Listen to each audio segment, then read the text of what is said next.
जी पंडित जी, ये आज के व्रत के बारे में बताएंगे जरा। हाँ, जे पूर्णिमा व्रत अच्छा। कहा जाता है।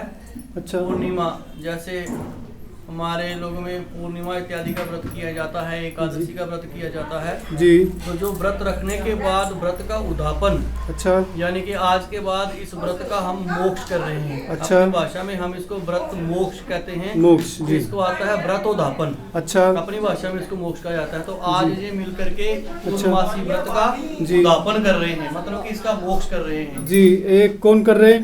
ये श्रीमती विमला देवी जी, जी। धर्मपत्नी स्वर्गीय श्री सीताराम जी जी।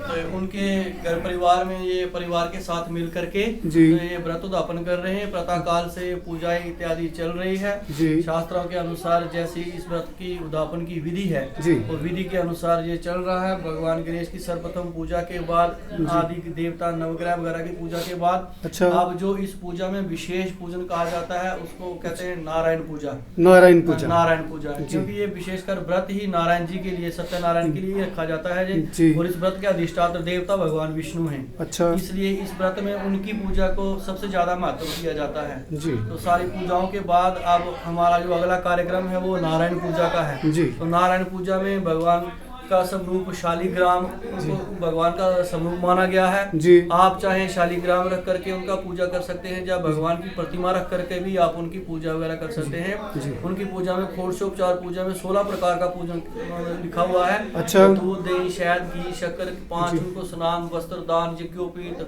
जी। अन्न वगैरह इत्यादि के 16 प्रकार की पूजा जो है अच्छा। की जाती है। तो अभी नारायण पूजा प्रारंभ होने जा रही है। जी। तो उसके बाद नारायण पूजा के बाद थोड़ा हवन होगा। अच्छा। के बाद फिर इन्होंने जो शैया वगैरह बनाई है, जी। शैया दान का भी इन्होंने कार्यक्रम रखा हुआ है, गोदान का कार्यक्रम भी रखा है। जी। तो ये बस नारायण पूजा के बाद शैया दान, गोदान, पूर्णाहुति और ब्रह्म भोज का कार्य इनका हो जाएगा।